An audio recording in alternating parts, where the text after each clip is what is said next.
Reno, pria 32 tahun, bekerja di perusahaan logistik. Kehidupan rumah tangganya bersama Dina, istrinya, berjalan normal. Dina sendiri dikenal aktif di lingkungan, sering mengadakan arisan bulanan di rumah mereka. Rutinitas ini selalu membuat rumah ramai, penuh tawa dan suara ibu-ibu komplek. Bagi Dina, keramaian itu adalah tanda kebahagiaan. Tapi bagi Reno, itu adalah kebisingan yang ia hindari. Setiap arisan, ia selalu mengambil posisi di teras samping. Tujuannya sederhana, menghindar. Ia akan duduk sambil menyeruput kopi, berpura-pura sangat sibuk dengan ponselnya.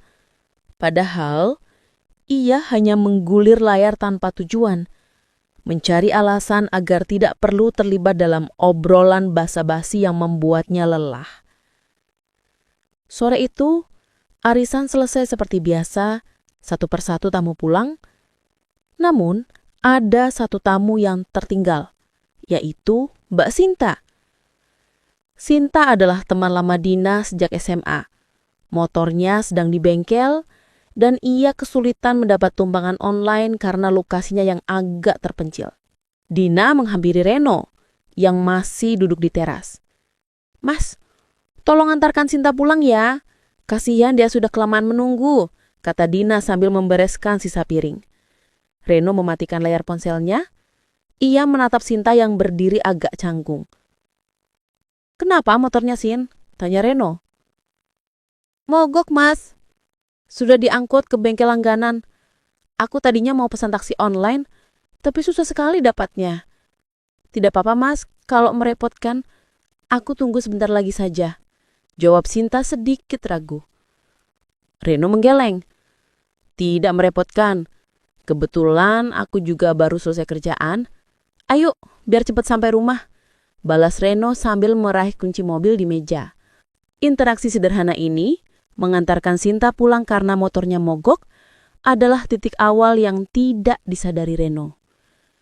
Di dalam mobil, suasana awalnya biasa saja, seperti dua orang yang saling kenal dan tidak canggung. Mereka mengobrol ringan tentang pekerjaan, tentang harga kebutuhan yang terus naik, dan tentang kegiatan Dina di komplek. Namun, obrolan mulai berubah arah ketika Sinta menanyakan kehidupan pribadi Reno. "Kamu betah ya, Mas, kerjanya di logistik? Dulu kelihatannya sibuk sekali. Sekarang kelihatannya sukses sekali," puji Sinta. "Biasa saja, Sin. Harus dijalani. Kamu sendiri bagaimana? Belum dengar kabar baik nih?" tanya Reno, menyinggung soal pernikahan. Sinta tertawa, tapi terdengar ada beban dalam tawanya. "Menikah ya? Kadang aku capek, Mas, mencari-cari. Rasanya orang yang cocok itu sudah tidak ada. Atau yang lebih parah, sudah dimiliki orang lain," ucap Sinta pelan. Reno terdiam. Ia merasakan ada nada tulus dan jujur dalam kata-kata Sinta yang membuatnya tidak nyaman. Ia hanya fokus pada kemudi. Sinta kemudian melanjutkan, kali ini dengan suara lebih rendah. "Mas, aku harus jujur sama kamu. Ada yang mau aku akui. Aku tahu ini tidak pantas, tapi aku sudah lama memendamnya." Reno mendengar tangannya berkeringat di kemudi. Jantungnya berdetak kencang sekali. Ia tahu ini bukan obrolan biasa. "Ada apa, Sin? Katakan saja," desak Reno, berusaha menenangkan diri. Sinta menarik nafas dalam-dalam. Aku sudah lama menyimpan perasaan suka padamu, Mas. Sejak dulu, aku sering main ke rumah kalian. Aku lihat bagaimana kamu menghargai Dina, bagaimana kamu bersikap. Aku selalu diam-diam memperhatikan itu. Aku minta maaf. Aku Sinta tanpa menoleh. Pengakuan ini datang tanpa tendeng aling-aling, langsung menghantam kejujuran Reno. Ia terkejut, bingung, dan di saat yang sama, ia merasakan getaran aneh yang sudah lama ia lupakan. Sinta tidak meminta apa-apa, tapi pengakuan itu sudah menanamkan benih konflik. "Sin, Aku istri Dina. Aku terkejut mendengarnya. Balas Reno, suaranya tercekak. Aku tahu, Mas. Aku minta maaf, tapi aku tidak bisa menyimpannya lagi. Aku cuma ingin kamu tahu, ujar Sinta tanpa menoleh. Reno memarkir mobilnya di depan rumah Sinta, tapi ia tidak langsung mematikan mesin. Mereka berdua terdiam, membiarkan keheningan yang jujur itu mengambang. Sinta memecah keheningan dengan tawa kecil yang terdengar dipaksakan. Nah, akhirnya aku bisa bernapas lega. Sudah aku katakan, Mas, maafkan aku. Reno menoleh ke arah Sinta. Wajah Sinta terlihat lelah, bukan karena perjalanan, tapi karena beban yang selama ini ia pikul sendiri. Aku tidak tahu harus berkata apa, Sin. Ini mengejutkan sekali, jawab Reno jujur. Aku tidak pernah menyangka kamu punya perasaan seperti itu. Selama ini, aku hanya melihatmu sebagai temannya Dina. Sinta mengangguk pelan. Aku tahu, Mas. Itu yang membuatku lelah. Lelah harus selalu berpura-pura baik-baik saja di depan kalian berdua. Aku harus bersikap seperti teman yang ikut senang melihat kebahagiaan kalian. Ia kemudian membuka diri menceritakan rasa sepinya yang mendalam. Aku merasa sendirian, Mas. Setiap kali aku datang ke rumahmu, aku bukan hanya melihat keharmonisan kalian, tapi aku juga melihat bagaimana kamu memperlakukan Dina. Cara kamu bicara, cara kamu menanggapi hal-hal kecil, itu membuat aku berpikir, kenapa aku tidak bisa mendapatkan yang seperti itu? Reno mendengarkan dengan saksama. Perasaan bersalahnya kepada Dina masih ada, tetapi rasa iba dan tersentuh atas kejujuran Sinta mulai mengambil alih. Ia menyadari bahwa Sinta bukan hanya seorang pengagum rahasia, melainkan seseorang yang sedang menghadapi kesepian yang besar. Aku selalu perhatikan, Mas. Kamu orang baik. Kamu menghargai Dina. Tapi kadang aku melihat ada yang kamu sembunyikan juga, kan? Kamu selalu menghindar saat ibu-ibu arisan itu ramai, ucap Sinta. Tatapannya kini menembus, seolah bisa membaca pikiran Reno. Reno terdiam. Pengamatan Sinta tepat sekali. Selama ini ia memang merasa lelah dalam rumah tangganya. Bukan karena Dina buruk, tapi karena ia merasa kebahagiaan mereka hanya sebatas pertunjukan untuk lingkungan.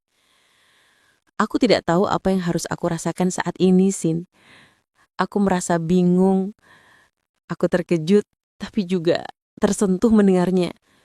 Tapi aku suami orang. Aku tidak boleh begini, ujar Reno menekankan dilema moral yang ia hadapi. Sinta meraih tangan Reno yang membuat Reno terkejut. Aku tahu, Mas. Aku tidak meminta kamu membalas perasaanku sekarang. Aku hanya ingin ada satu orang yang tahu apa yang aku rasakan, kata Sinta, matanya berkaca-kaca. Dan perasaan itu, jujur saja, aku juga merasakannya, Sin. Ada getaran yang muncul yang sudah lama tidak aku rasakan. Aku Reno yang kini juga ikut larut dalam kejujuran yang tiba-tiba ini. Pengakuan balasan ini seolah menjadi pelepasan bagi keduanya. Tiba-tiba, ketegangan yang berat itu mencair. Mereka saling pandang. Mereka tahu perasaan itu ada. Perasaan cinta yang penuh resiko dan dilema moral. Mereka mentertawakan situasi konyol yang mereka hadapi. Tawa kecil yang penuh dengan rasa takut dan rasa lega. Kita ini konyol ya, Mas. Kita sama-sama tahu ini salah. Tapi kita malah membahasnya di depan rumahku sampai hampir 1 jam, ujar Sinta sambil tertawa kecil. Reno ikut tersenyum. Aku tidak tahu apa yang harus kita lakukan selanjutnya, Sin. Aku takut dengan konsekuensi dari situasi ini. Sinta menghela napas. Kita tidak perlu melakukan apa-apa, Mas. Untuk sekarang, aku sudah merasa lega. Aku tidak ingin merusak apapun yang sudah kamu miliki. Reno tahu, meskipun Sinta berkata demikian, pertemuan ini sudah mengubah segalanya. Konflik batin Reno bukan lagi sekedar menghindari arisan istri, tapi sudah menjadi pertarungan antara kesetiaan dan perasaan yang baru muncul. Ia harus segera menentukan langkahnya sebelum semuanya menjadi lebih jauh. Baiklah, Sin. Sekarang kamu istirahat. Aku harus pulang. Ia mematikan lampu mobil dan bersiap untuk pergi, membawa pulang dilema yang baru ia dapatkan. Di depan rumah Sinta, mobil Reno masih terparkir. Suasana yang terjadi selama hampir 1 jam itu harus segera berakhir. Sinta memegang kenop pintu. siap untuk keluar. Tetapi ia berbalik lagi menghadap Reno. Mas, aku serius dengan perkataanku tadi. Aku lega, tapi sekarang kita harus menjaga jarak, kata Sinta. Suaranya pelan dan tegas. Reno menatapnya. Menjaga jarak? Maksudmu tidak usah bertemu lagi di arisan? Sinta menggeleng. Bukan hanya itu. Aku tidak mau perasaanku ini merusak apapun yang sudah kamu bangun. Dina temanku, kamu suaminya. Kalau kita terus-terusan begini, aku takut kita akan melangkah terlalu jauh. Tapi, bukankah kamu bilang tadi kamu lelah berpura-pura? Tanya Reno. Ia merasa aneh. Setelah pengakuan yang mengguncangkan, kini Sinta justru yang memilih untuk mundur. Sinta menghela napas panjang. Iya, aku lelah berpura-pura. Tapi aku lebih lelah kalau harus melihat kamu dan Dina hancur karena aku. Mungkin ini caraku melepaskan. Lebih baik mundur sekarang daripada nanti aku yang menjadi penghancur. Reno melihat tatapan Sinta. Tatapan itu bukan tatapan lega, melainkan tatapan yang menyimpan luka mendalam. Luka karena harus merelakan sesuatu yang ia inginkan demi menjaga keutuhan orang lain. Pengorbanan Sinta ini membuat Reno merasa semakin bersalah. Tetapi di sisi lain, ia semakin terkesan. Sinta bukan wanita yang hanya mementingkan perasaannya sendiri. Kamu yakin, Sin? Aku harus yakin, Mas. Tolong jaga Dina baik-baik. Kalau kamu benar-benar pria baik yang aku kenal, fokuslah pada keluargamu, jawab Sinta. Ia kemudian tersenyum tipis, senyum yang terasa pahit, lalu segera membuka pintu dan melangkah keluar tanpa menoleh lagi. Reno masih duduk di dalam mobil, menatap punggung Sinta hingga ia menghilang di balik pintu rumahnya. Ia mematikan lampu mobil dan menyalakan mesin. Perjalanan pulang terasa sangat berbeda. Keheningan di mobil itu bukan lagi keheningan yang ia nikmati, melainkan kekosongan yang diisi oleh nama Sinta. Setibanya di rumah, Dina sudah tidur. Reno langsung masuk kamar mandi, mencoba menghilangkan perasaan campur aduk yang ia bawa pulang.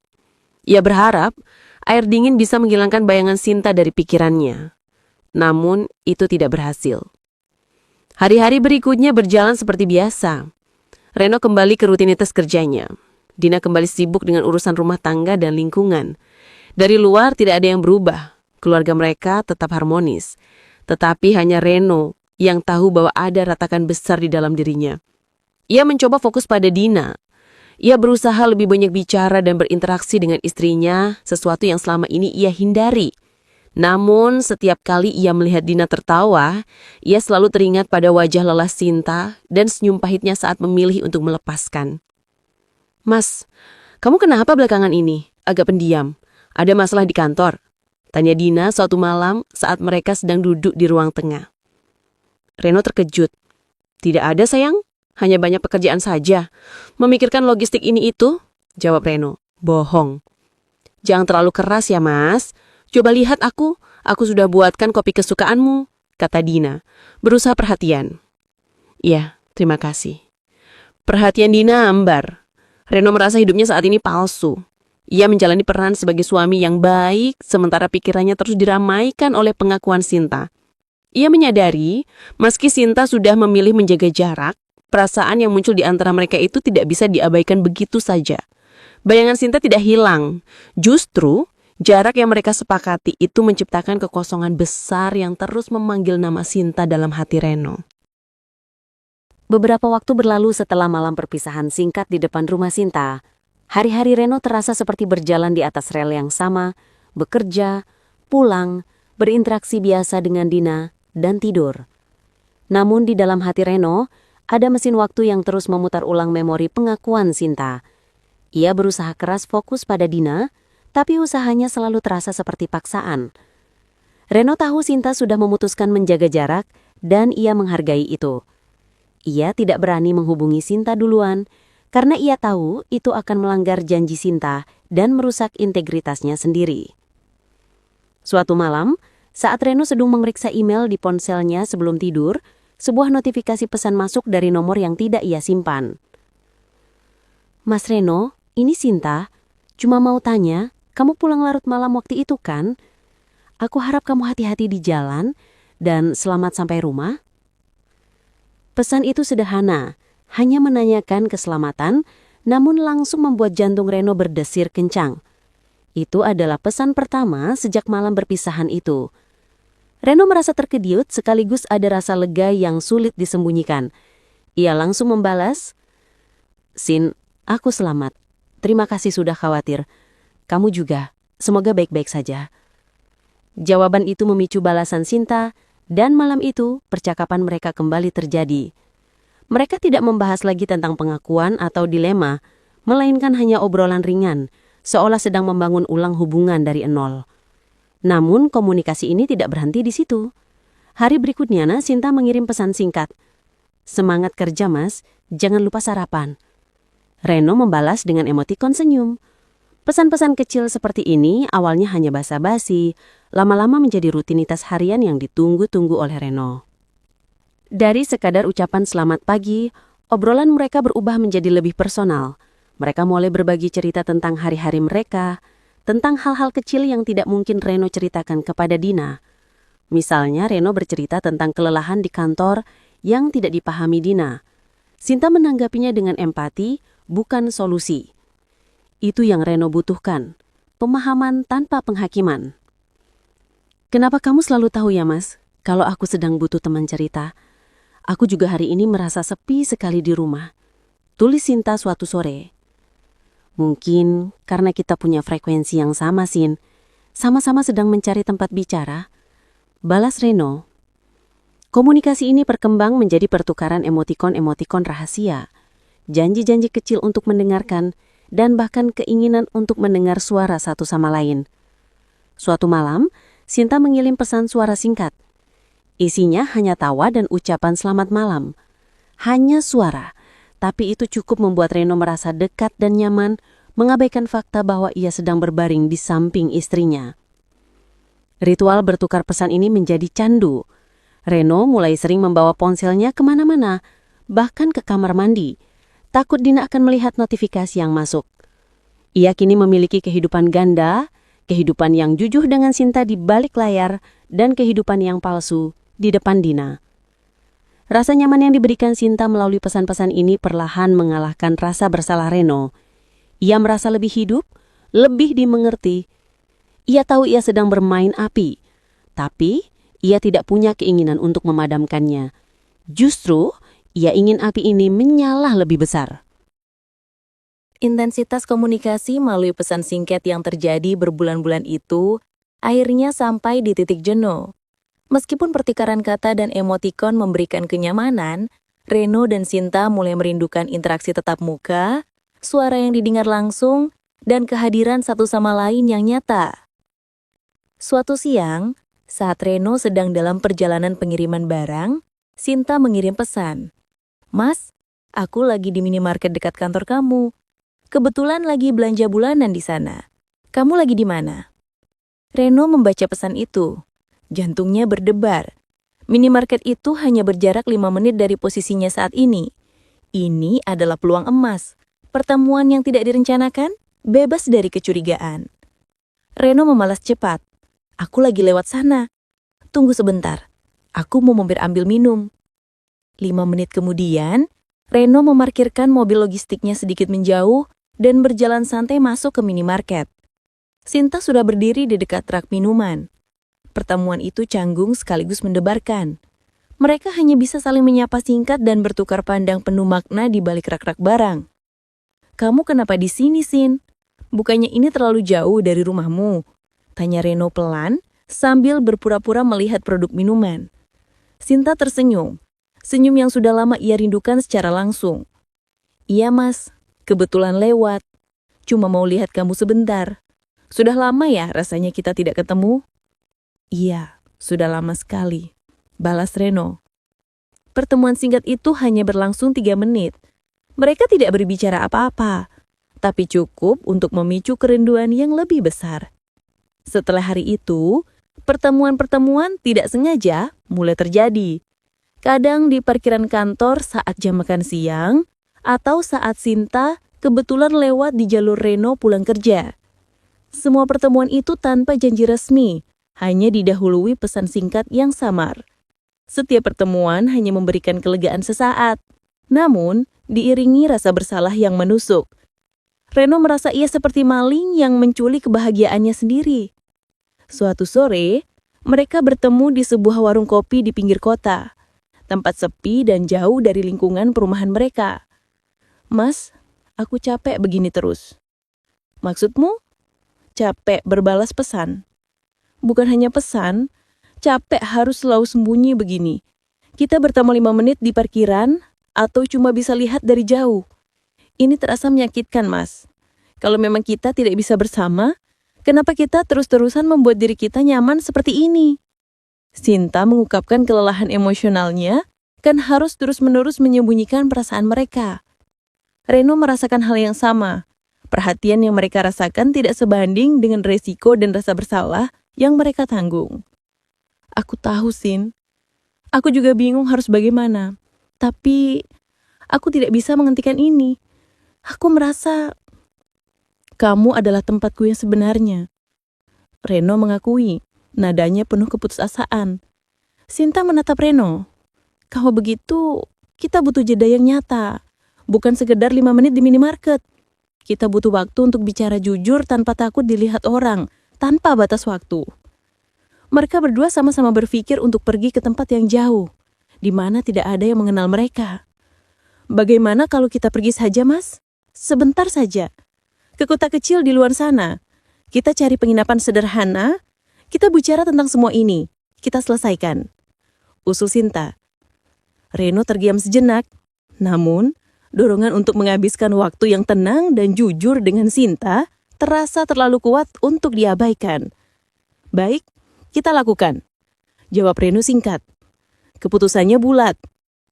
Dia tahu, perjalanan ini bukan sesaat, tetapi tentang mencari kejelasan dari perasaan yang selama ini mereka sembunyikan. Mereka sepakat untuk bertemu di sebuah kota kecil yang jauh dari perhatian orang. Reno dan Sinta bertemu di sebuah stasiun bus kecil, beberapa jam perjalanan dari kota mereka. Mereka menyewa mobil di sana dan menuju ke sebuah penginapan sederhana di kaki gunung. Penginapan itu sunyi, jauh dari keramaian dan pandangan orang yang mereka kenal. Setibanya di sana, suasana terasa sangat berbeda dari pertemuan singkat di minimarket atau parkiran kantor. Tidak ada lagi ketergesaan atau ketakutan. Hanya ada keheningan yang mengundang kejujuran. Reno membuka pembicaraan. "Sin, kita sudah sampai di sini. Sekarang, apa yang mau kita bicarakan? Kamu bilang kita butuh waktu untuk bicara jujur." Sinta mengangguk. "Aku hanya ingin tahu, Mas, apa yang membuatmu selama ini bertahan dengan obrolan kita? Padahal kamu tahu, ini salah." Reno menatap Sinta. "Aku bertahan karena aku merasa dimengerti. Di rumah aku merasa aku hanya menjalankan peran. Di sini, di depanmu, aku merasa jadi diriku sendiri. Aku bisa cerita semua hal yang membuatku lelah tanpa harus merasa bersalah atau dihakimi." Sinta menyenyum lembut. "Aku juga. Aku merasa kesepianku terisi. Aku sudah lama sekali tidak merasakan seperti ini. Kamu orang baik, Mas. Dan aku selalu suka caramu memperlakukan Dina, bahkan saat kamu sedang lelah. Itu yang membuatku sulit melepaskanmu dari pikiran." Mereka berbicara panjang lebar, bukan tentang apa yang akan terjadi besok, tetapi tentang apa yang mereka rasakan saat ini. Mereka membahas tentang kesepian yang selama ini mereka tutupi, tentang harapan yang terpendam, dan tentang dilema moral yang terus menghantui. Mereka tahu perasaan ini ada, nyata, dan dalam. Tetapi mereka juga sama-sama tahu bahwa perasaan ini tidak bisa dimiliki secara penuh karena ikatan yang sudah ada.